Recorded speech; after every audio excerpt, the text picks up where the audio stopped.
everyone, it's Stéphane Pompin from Let's Talk podcast. We are live today with episode 13, and I'm joined by Samantha Acton, who is the Director of Domestic Angels Franchising. Dear Samantha, thanks to be my guest today, and maybe we can start with you can tell us a bit about who you are and in what kind of business. Yeah, sure. Thanks for having me today. It's very kind of you. So my name's Samantha, and my business, Domestic Angels Franchising, originated in 2002 as a solution to work-life balance, as many people do. And I started the business with a blank piece of paper with very, very little knowledge, and it built over the years. In actual fact, I walked away from corporate life because it stopped me from being with my son as much as I wanted to be, and to be the mum and the person that I wanted to be. It was suffocating me in many ways. So I jumped off the hamster wheel, and everybody was in a bit of shock and said, "What are you doing?" So actually, no idea, but we'll find out. And a very good friend of mine who's an entrepreneur called me round, and after one bottle of wine, she said, "So come on, seeing as you've got time on your hands, can you find a cleaner for me, please? Because I'm so busy with my business and my 3 kids and this huge house and stuff." And by the end of the second bottle of the wine, we'd come up with the name Domestic Angels. And it was really as simple as that. And then I just cracked on and learned. It is. It's great. It's great to do things instinctively and go with what the universe brings you and just follow your feelings. Just have confidence and go with it. So the business built over the years, as you do, very slowly in actual fact, because my priority was our son and running the household and my family, my mum, my dad, my brother, that kind of thing. And but it did keep growing, and I learned lots of things as I went along. So, for example, when I took a phone call from an inquiry, I would spend time afterwards just thinking about how somebody spoke, the intonation, the tone, the words they used, and how I responded, so that I could keep perfecting that. And then in 2012, we were crowned National Home-Based Business of the Year, which kind of really surprised me, because I'd never really thought about the fact that I was in business at that point. Domestic Angels was something I did to earn money, which is a different way of thinking about it. And then I tried to make the most of this award by doing PR, using it to leverage a new business, maybe. Exactly. And suddenly we were on this really amazing platform that was attracting attention and customers and all sorts of other complications that you get in business. And so we decided we needed a mentor. And we approached a setup that's called 𝙙𝙤𝙨 Mentoring. And basically, it's very, very low cost entry, supported by the local agencies and the government. And we were appointed a mentor who took a really good look at the business and did number crunching and things with numbers I didn't even know was possible. I didn't know. And assessed that actually the business was really healthy and doing absolutely fine. But to grow from here, if we continued to grow in the way that we were, what was inevitably going to happen is that it would keep being a pyramid like this, but just get bigger and bigger and bigger and bigger, with layers of people. And I was going to have a disconnection between me and the customer, the end user, which didn't really feel very comfortable. So the mentor said, the other option is to franchise, so you multiply. Now, my first reaction was actually, don't bring the F word into my life, because I'd been to a franchise show in 2005 thinking, oh, maybe I'd want to do this. Maybe that's something that would be of interest. And I just found this huge pool of sharks who wanted to take a lot of money off of people and give them not a lot in return. Yeah.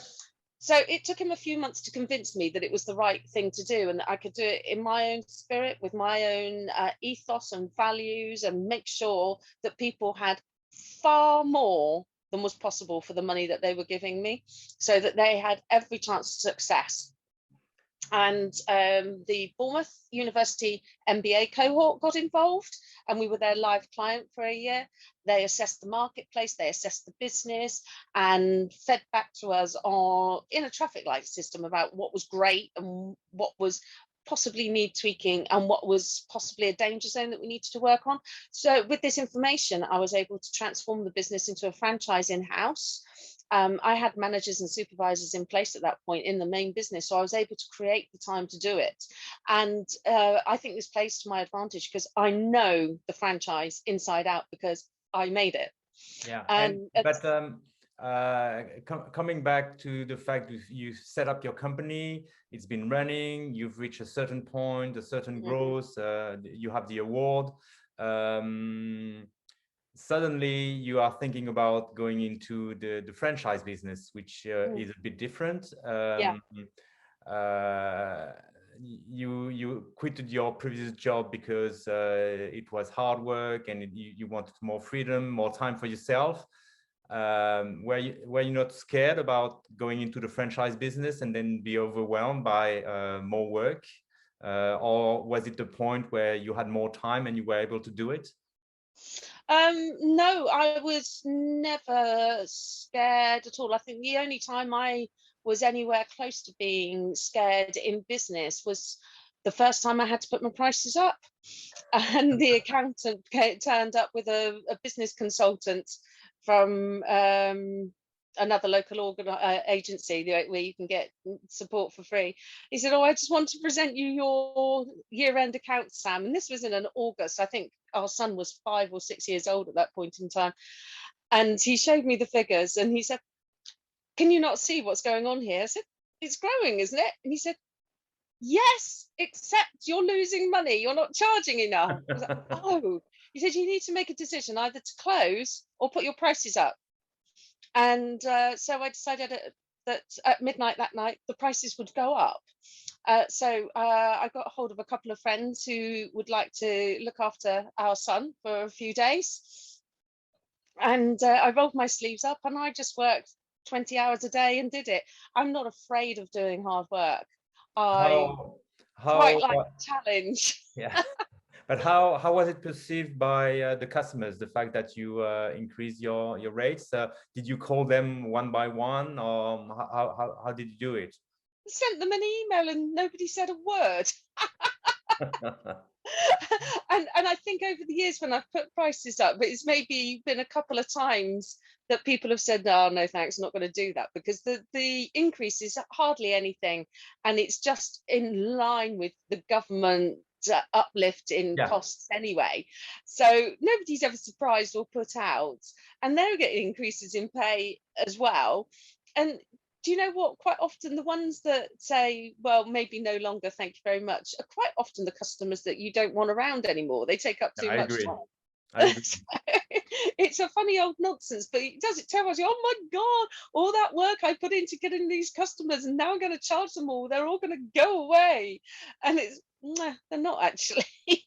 Yeah, I mean, that's sometimes the concern, and I've been through that as well, is to say, okay, do we do it or not? And I'm maybe the one in my couple, you know, we are working with my wife. It's the one say, "Oh, you know, we need to be a bit cautious," and she said, "Oh no, we need to increase our prices. You know, we need to keep up with, you know, the increase in cost of life, and otherwise we are going to lose money." Yeah, so that's right. Yeah, and you need to be charging enough to cover your costs and make some profit. Yeah, exactly. Yeah. You know, otherwise, why are you doing it? Exactly. Maybe can you tell us about, you know, a few things that you did not expect in your entrepreneur's journey?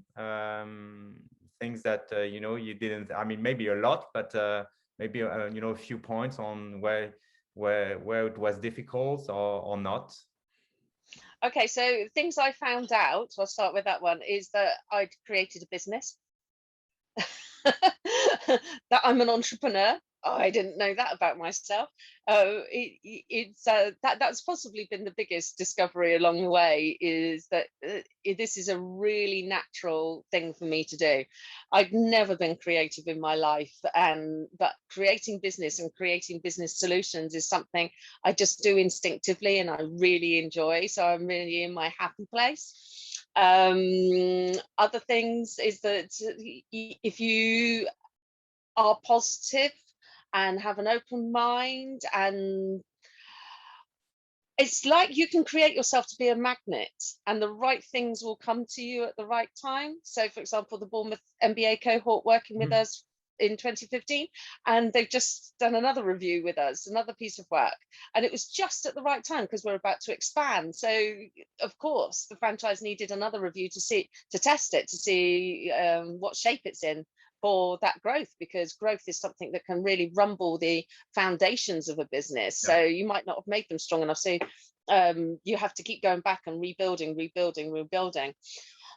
Things that are difficult, understanding that maths that the mentor did straight over my head. I really did struggle with that, but what you learn is I only have to understand it at that moment and then I can forget it, because that's why you have experts like that around. Yeah, I think it's really important to be able to, at one point, to delegate and let the people that have more knowledge on certain fields to handle that part of the work. Otherwise, you are going to lose your time, and you have you have more value in other part of the business. Yeah, exactly. If I was doing some website work last week, and I've never done the back end website work, but we need to look at it because we're looking at a particular process in absolute detail, and this process goes a lot across a number of platforms and other parts of the business, and so we've all got to take our bit of it. And I said, well, I'll have a go at that, I've never done that before. You've just got to get in there and have a go. But I won't do it for long, but I've got a better understanding of it, so that when an expert takes over again, I will know how to guide them a lot better. And I think that's something that's very important, and is a great asset to me, that I've nearly always taken the time to get an understanding. So when I first started in business, to run the payroll, because I wasn't going to invest any money in my business, I'd invest my time, but I wasn't going to invest the money. I went to HMRC, which is Her Majesty's Revenue and Customs, for a day's course on how to run a wage roll. And you did it with huge sheets of paper and a pencil and a rubber back then. And I learned how to do it in detail, so I could do it. And I ran the payroll maybe for a year, but that was enough knowledge that by the time I farmed it out, every time the payroll came back from the people who took it on, I could spot a mistake at 12 paces, because I knew what I was looking for. And so that is really good. So whilst we need to have experts around us, because it's just too much knowledge to retain, in my opinion, and also we haven't always got natural skills in those areas, so you can understand it for about 30 seconds and then it's but like you said, I think it's very important to know every aspect of the business. I remember when I was in the moving industry, I used to go with the packers, from time to time, just spending the day with them, because you need to understand, what's their problems they have during the day, what are the customers' reactions to what has been done or not done properly, but in terms of marketing, website, to understand how more or less it works, help you to have a proper discussion. I mean, just before Christmas, we were nearly ready to invest in an IT program for our relocation business.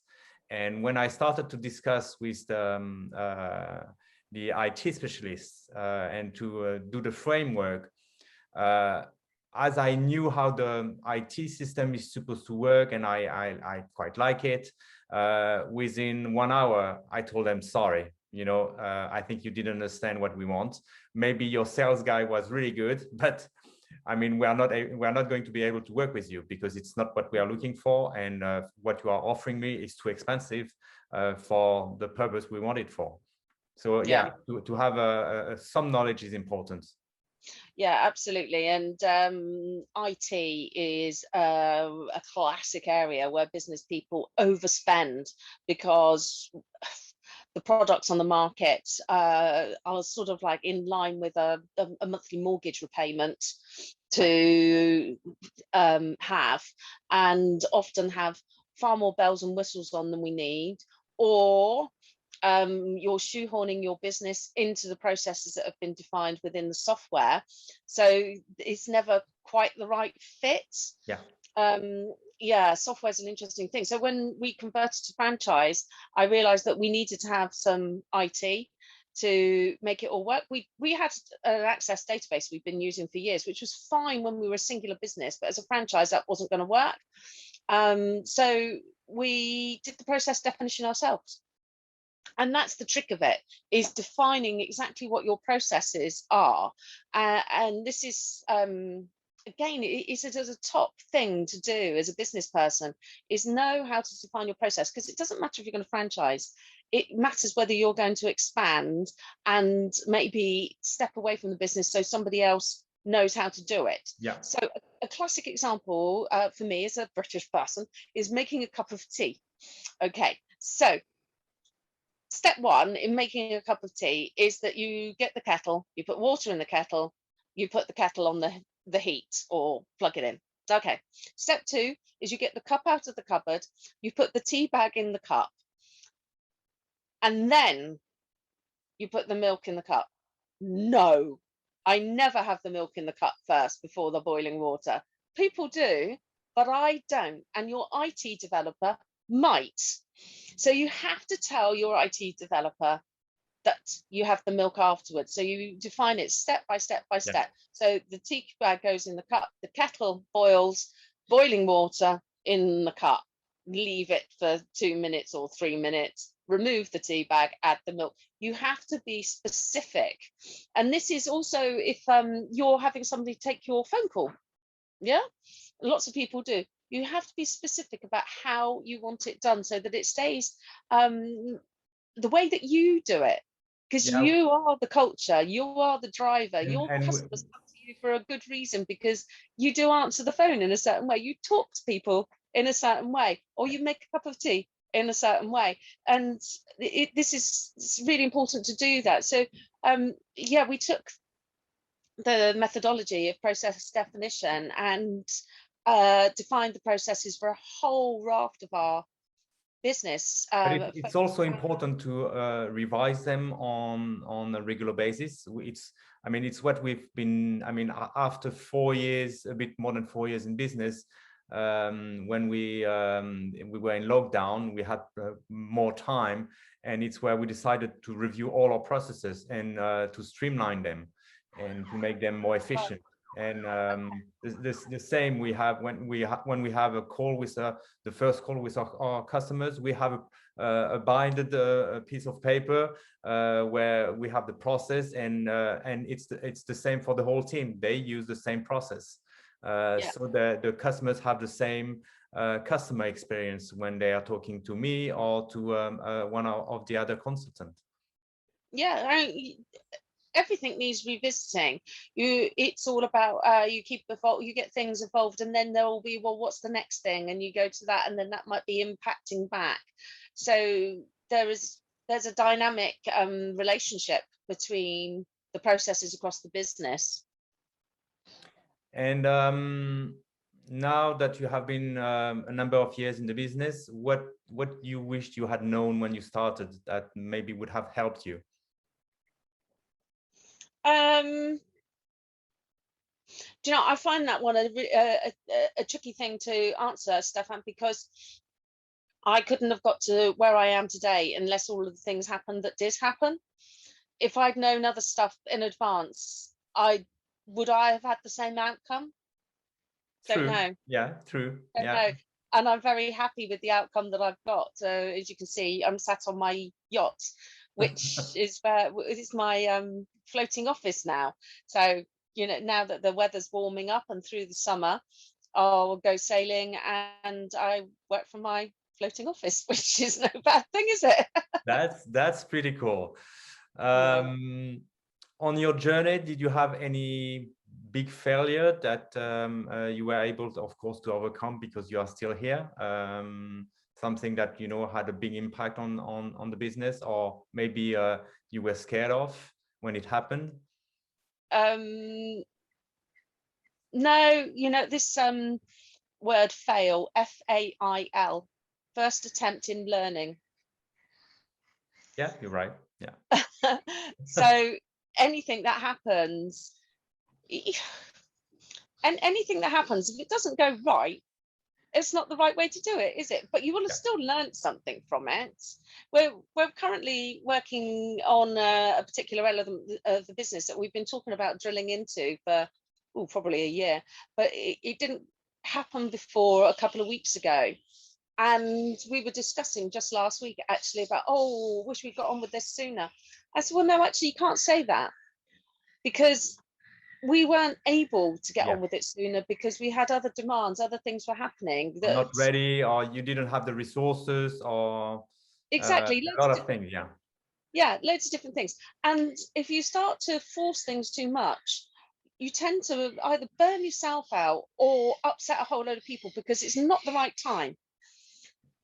So you have to really feel what the energy is within your business and within yourself and within your team, and find the right moment. Okay, you can create the right moment if you really want to force it, but assess it. Is it really worth upsetting the balance that's going on? If things are going really well, we're saying, oh, right now we'll take this forward. I think you have to you have to get it right, and you have to feel it right. Don't force things unless you have to. Let things evolve naturally. Don't be lazy, don't sit back, but be careful of what you're doing, because the other output of that is if you keep driving, you will get overtired. I mean, how many business people have you met who have had heart attacks too young? Exactly. They've burnt out, they've lost their house, they've divorced, all those kinds of things. And it tends to be that they have been too focused on that push, rather than making sure that everybody is taken care of and everything is taken care of. The focus needs to be broad rather than deep. Yeah, I agree. And how is it as a mother and wife to be a business entrepreneur? I'm not saying this because you're a woman, but sometimes when in a couple, it can be a bit of challenge when one is working in a normal job and the other one is an entrepreneur, especially with someone like you who is full of energy. Do you know what? My husband is fantastic. He's been so understanding over the years, and supportive, and very proud. So he's just been great. He's understood that this was a path that was clearly meant to be, and a path that I needed to tread. And yes, he's probably the one who would be able to tell you where the difficult times have been. He probably remembers them better.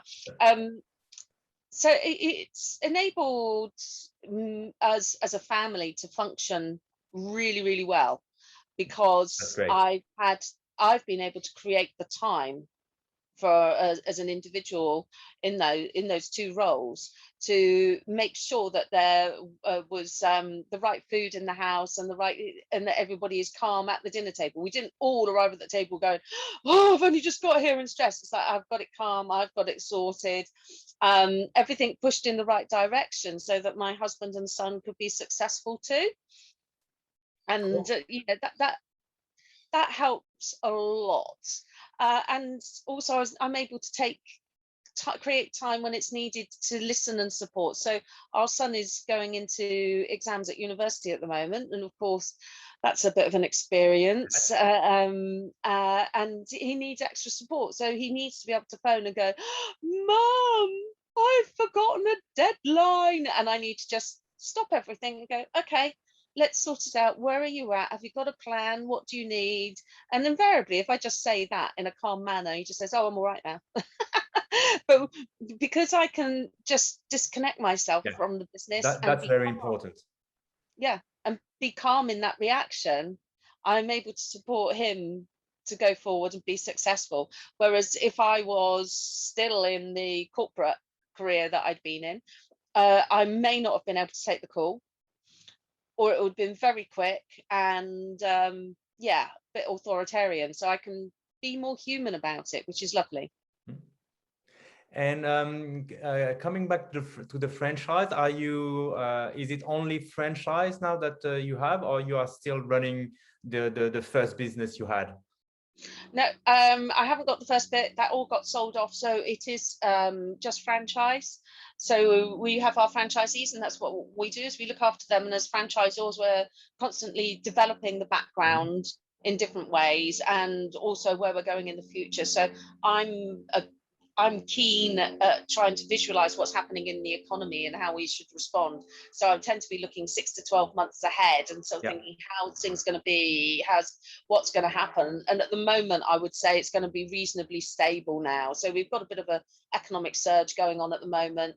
That will sort of balance off, we'll all get normalized, and that will stay roughly the same probably the next 6 to 12 months. So for that reason, we're working on the experience and development of the next set of franchisees coming in, the new generation, who we're looking to meet at the moment, so that it can be really fantastic for them, an accelerated start opposed to what we've done before, and really get things moving fast so that they can be in the same position as me, working from wherever they want, and taking that time out for their families as they need to, because that's the whole idea, is that franchisees get to have the same benefits as me. And why not? I agree. Yeah. What must be interesting is to have a kind of, even if you cannot compare, but to have a comparison with the first onboarding of a franchisee and the one that you're onboarding now, because of course the processes, the marketing materials, everything must be different. Yeah, you just add more and more to it as you go along, and of course we've built more and more experience, and we know more and more about how to nurture franchisees to success at speed, and the way that we coach things, the way that we help them to sell their services. I mean, essentially, they need to get on and do it themselves. They need to just follow the process and crack on. However, we really like to give far more support than maybe other franchisors do, because once they're up and running and earning the money that they want to earn, there's no going backwards. It just moves forwards, and they've got everything to gain. And so the quicker that we can get to them to that point, the better. So for that reason, we've actually increased the price of the franchise, because we're able to give so much more than we did with the first one. Yeah. And how do you select them? Is there something specific you are looking into when you are selecting them? Personality, kind of vision in what they want from their business, and all things like that? Yeah, absolutely. We're looking for people who are real people. They're focused on customer service. They love talking to people. They've got that energy. Hospitality background is particularly good, because hospitality people just naturally want to make people happy and deliver good customer service. And that's not just to the clients who are paying, but it's also customer service to the staff, because if you treat your staff as customers in that same standard, they will behave in that way towards your clients and also towards you, so you have a much more meaningful relationship. We provide the framework in terms of the processes in our software. So the big part, and we do the bookkeeping for them, so they don't need to be able to do. It's funny that I took the numbers away. We do the bookkeeping for them, and we provide them with marketing material, and they get training courses on marketing, how to onboard the customer. So following the process is basically how to recruit, which again, it's in the software, but we take the franchisees through that, and doing PR, that kind of thing, and managing your staff, which is really good because you need good engagement. And then basically they run with it. It is really as simple as that. The complicated bit is actually the processes, which are all set in the software. And of course, we've got that covered. So yes, strong customer service skills, a desire to grow, and really happy to just get up every day and do some social media marketing, talk to new people, have energy, really want to grow their own home-based business that's going to give them control over their time and their lives and their money, which ultimately, as you said, results in freedom. Yeah, exactly. Yeah. We talked about business. Maybe we can go back in your life, which is how we started our discussion before the interview. Is you were an au pair. Yes. Can you talk a bit about this experience and how it affected who you are now?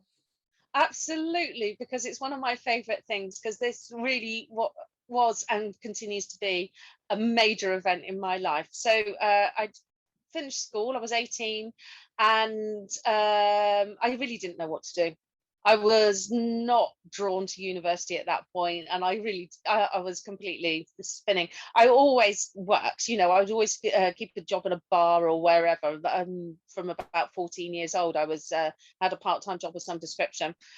And I thought, well, okay, maybe I should travel, maybe I should do something like be an au pair. I can't remember where that original idea came from. So I bought something called the Lady magazine, which I believe still exists in the UK, but that was where you went those days if you wanted to find this kind of work or somebody to do this kind of work. And basically I got a big pen out and I circled the adverts for places that I actually didn't know where they were. So if you're going to go on an adventure, make it sure it's a proper adventure. And the two I circled was one for Stavanger in Norway and one for Seoul in Korea. And I was offered both jobs actually. In those days, it's just a telephone interview, and just voice. There was no cameras or anything. Yeah, I can't remember. I think it was the fact that the lady in Norway said, I asked her, why are you offering me this job? And she said, because you made me laugh. I thought, yeah, that'll do.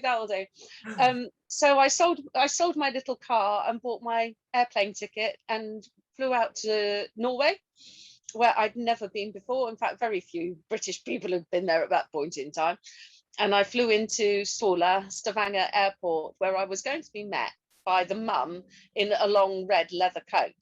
However, she didn't make it, and the airport was very, very basic. It was an old military airport, yeah. And you're like, oh, okay. So you've come from Heathrow, which is big and fancy, into this shed. And then there was this copy of the Financial Times held up with my name written across the top of it. And I was like, hello. And I met the dad and he said, right, off we go. And we got in a taxi that took us down to the quayside to get on a ferry. Now, nobody had told me we were having to get on a ferry. And because I know nothing about Norway, it didn't even occur to me that I'd be living on an island. So we took a ferry to an island that was attached to two other islands by two small bridges, but not to the mainland. And it had one tiny little shop on the middle island that sold tobacco and chocolate, which is just hilarious because I come from England, okay, the edge of a conurbation, but it's, basically you are in touch with what's going on in the universe, and you're 18 years old and you can get to town, there's loads of people about, and then you're on an island in a fjord in Norway. It's like, what's this all about? And you didn't know before? No. See, I'm really good at going on adventures, Stefan. I just go. And the family were fantastic and still are today. I stayed with them for a year. There were 3 children, all under the age of 5 at the time. So the eldest was 4.5 then. And I went back a couple of times afterwards to join them on family holidays and help out, things like that. The eldest came over to stay with me when I eventually went to university in London. So she came over for a couple of weeks. And now today, actually, the eldest lives in London and her children are 6 and 5 years old. And I'm a grand au pair. Now that's got to be good, hasn't it? That's So fantastic. it wasn't just going for a year. Great friendship was formed. I learned so much from the family, and you know, the mum had out of the 3 children, the youngest was only a baby when I got there. He was 4 months old. He's now my son's godfather, and of course she was tired, so she would be awake early in the morning with them, and then I would take over for a couple of hours and she'd go to sleep, and then late morning we would meet at the dining table with a large pot of tea and talk, and we'd talk maybe for half an hour or an hour, but we really chatted every day, and that was a fantastic thing, because I suppose there's only about 10 or 12 years between us in age, but we had friendship for each other, because quite often when you're a mum there is an isolation because you are so consumed with being mum, being wife. Her husband was Yeah. setting up in a new business, so he was out an awful lot of hours and sometimes made it home for family dinner, varied, and so our relationship was key, uh, and oh my god, I mean, we still talk for hours now, and it's the best thing. Okay, sometimes there's been years, as I was growing up, going through my late 20s perhaps, where I didn't speak to her very much, but I tell you what, when she got sent a wedding invitation they all came. And by that time there was 4 children. And that was the first time my husband met them. So you see, that goes to show how tolerant my husband is, because he had no idea quite how important these people are. And the mum got up at our wedding reception to make a speech and said, hello, I'm Sam's other mother. But And that's the way it has stayed, and it's really fantastic. I'd recommend it to anybody, because you learn so much and make great friendship, and you help yourself to grow up, you know. I mean, at that time, at that age, my mum was working full time, so I suppose the mum in Norway and we had more time together because she was at home. Yeah. Mm-hmm. And so even though I was 18 and 19 years old and a young adult, I still needed to talk. I still needed to form my thinking. I still needed to evolve some really key values. I mean, a lot of that's instilled by the time you're 6, 7 years old, but then you're taking them to another level when you're an adult. And also the fact And that the you were in a experience different... I had within that family really did evolve those things and forms the basis of my business today. So they were talking a lot about business because they were creating business, and they've been magnificent what they do, and the values that they have about engagement and what is the right thing to do in business, and the fact that you can do these things in the right way without sacrificing your moral values or your energy or your family. This was all very important, and I was very much involved in those discussions, and I've been able to take that forward into my business throughout. And I still talk to them about my business today, and they know that I've grown it slowly because the family was more important, and we're growing very fast at the moment because son is doing his university stuff and doesn't need me quite so often, and so this is the right time to do it.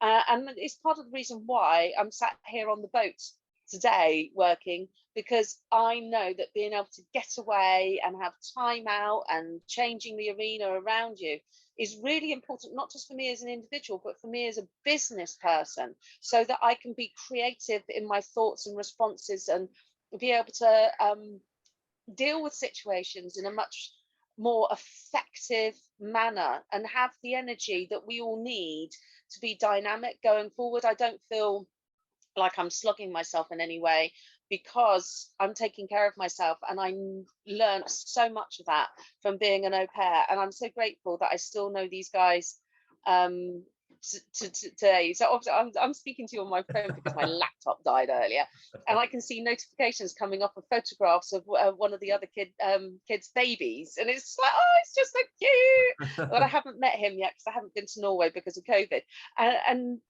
you just got this enrichment coming through in life, and being utterly selfish as a female, not so many decades ago, by my age, I would be a grandmother. Yeah. But we don't have children that young anymore. So being a grand au pair is an excellent alternative. It plugs a gap. That's great. But did they have an au pair before you, or you were the first au pair in the family? Hang on a second, I can't hear you. Ah. Do you hear me? Yes, got you. Thank you. Yeah. Yeah. Were you the first au pair in the family? I can't remember if they'd had help before. They certainly had help afterwards, and the mum had been an au pair in London. Okay, so she already had an experience about being an au pair and what it meant. Yeah, and she'd done some work in, I think it was Germany as well. So she did have an idea of what it meant, how it felt, and then added that to her as a character, so she knew how she wanted it to be successful with me. So yeah, that does help. I think what is important is that on both sides, people, I mean, the au pair and the host family, both need to be open-minded. It's two different cultures that are going to live together for 1 year.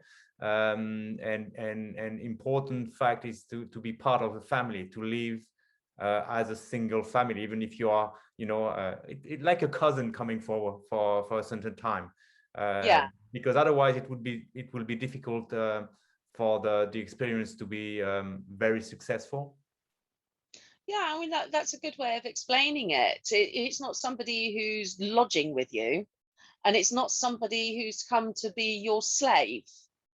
Yeah. This is if you were bringing up children in a family with chores to do because you're sharing the workload, for example, it's more like that, except the person in the role of au pair has a few more chores to do than anybody else, but it's not a slave thing. And also, au pairs do not work 9 till 5. That's not all part of it. You do a goodly amount of hours a day, but it's not the whole thing, because you're in that country to experience the country.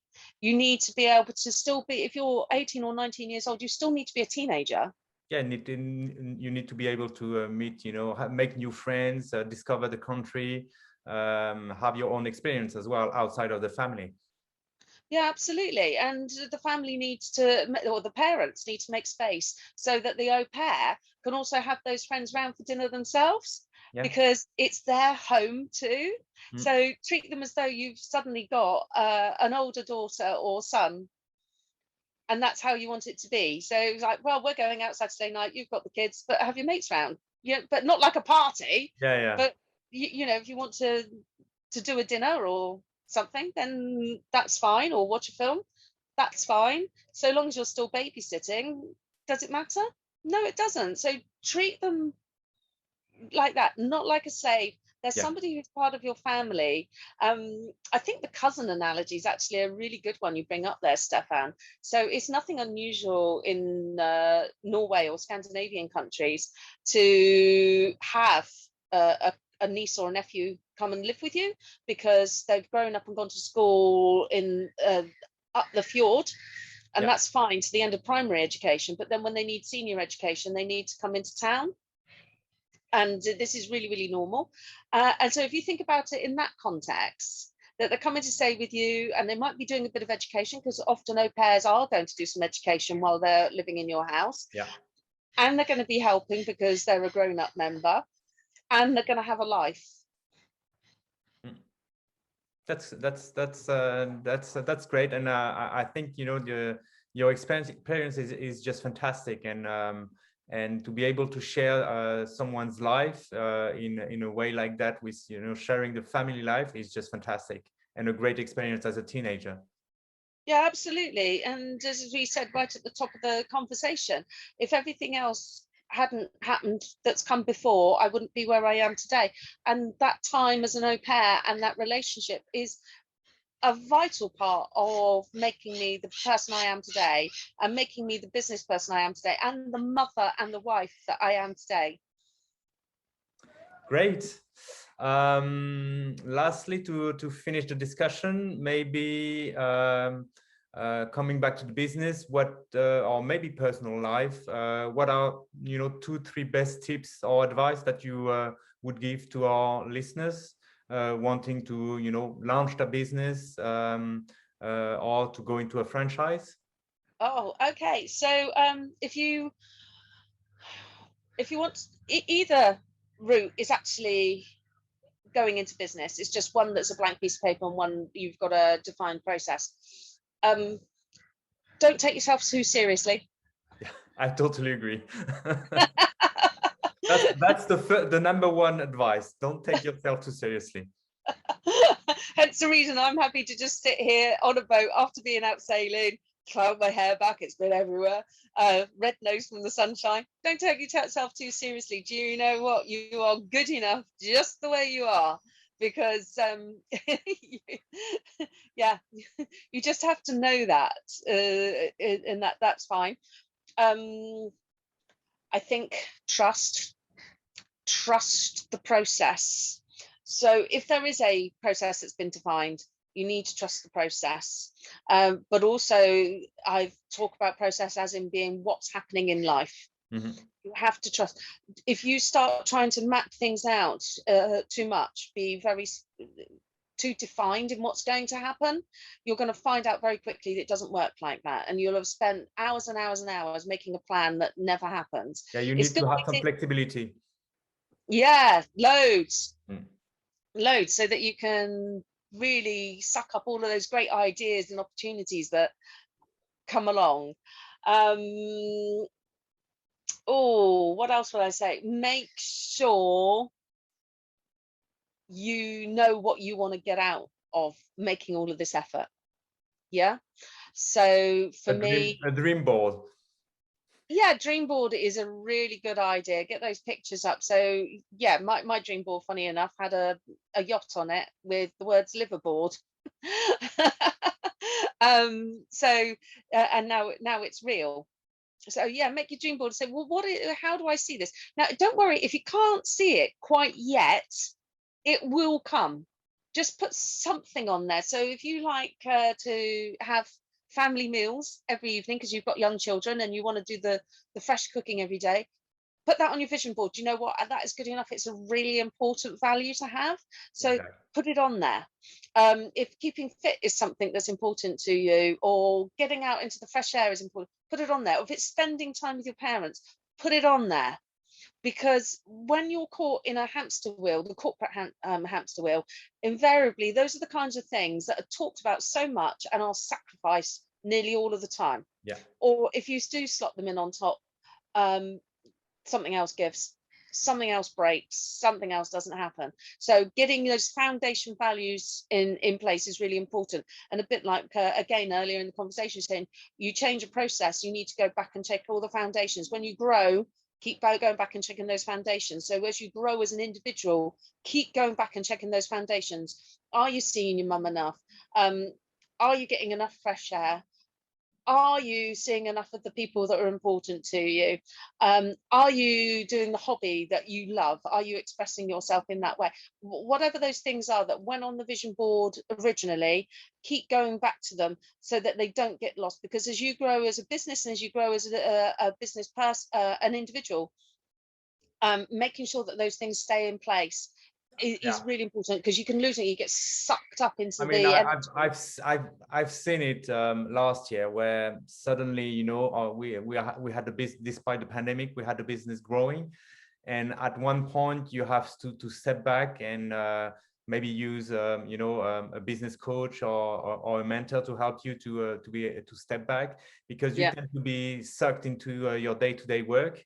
And you lose track of what is important in your life. You don't have time to exercise. You don't have time to, call your children. And it's important maybe to say, okay, I'm taking too much on my shoulders. It's maybe time to hire. It's maybe time to subcontract part of the business. hire an accountant or have somebody doing the social medias for you, so that you free your personal time? Yes, and also to ask yourself the question, why the hell are you doing so much? Yeah. Because it might not be that it needs farming out at all. It might be that you're just running too fast at things because you're trying to achieve perfection rather than just getting the job done, and done is better than perfect.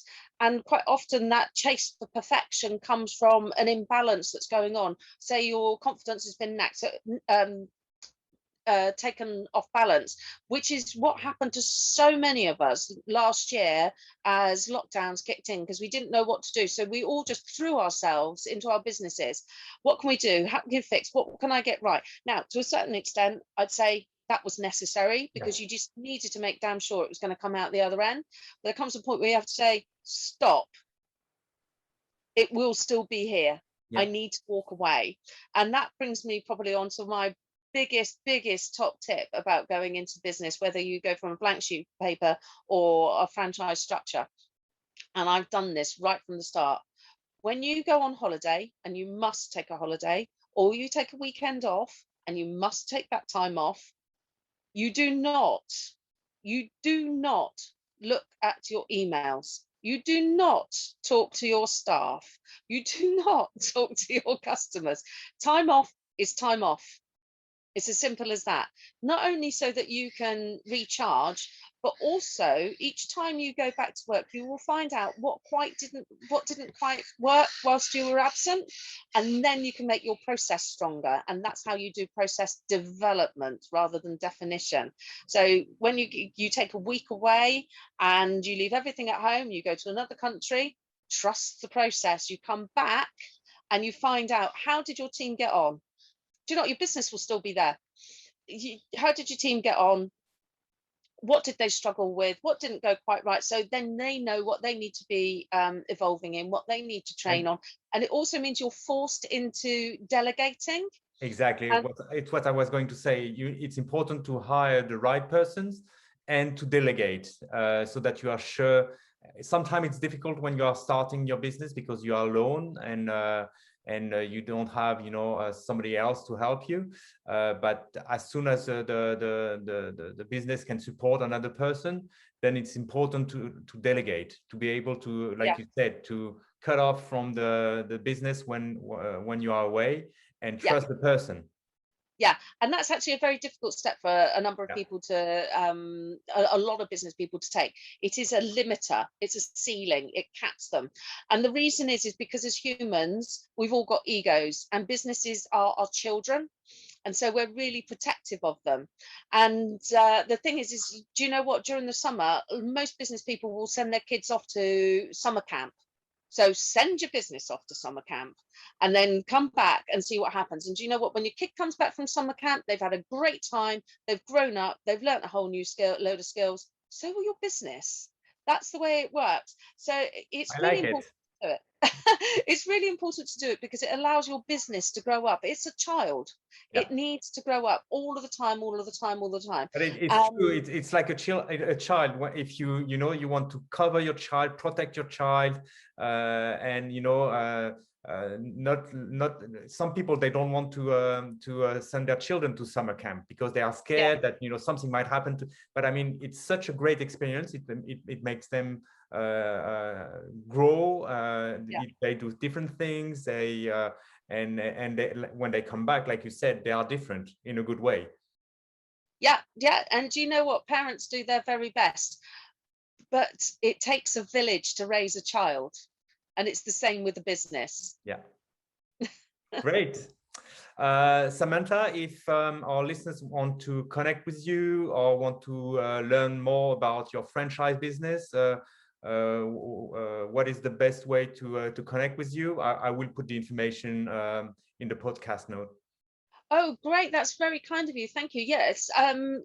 Right. Okay. So my mobile is 07985 28 11 20, and that's a UK number. or my email address is sam@domestic-angels.com. The website is franchise.domestic-angels.com. So hopefully you'll find us through that. Of course, we're on the social media platforms. But yeah, please get in touch, ask questions, even if you're just thinking of starting your own business, you've got an idea. I love a chat. So but yeah, please take an interest in, and also if any viewers just know of somebody who would really like to start a cleaning business but not quite sure where to start, or think they can do it but need some guidance, point them in our direction. You know, we've got years and years of experience. We started this in 2002. We know what we're doing. We're here for a reason. Thanks a lot for joining the podcast, Samantha. I really enjoyed our discussion, and we'll stay in touch. Thanks. Thanks for your time. Bye.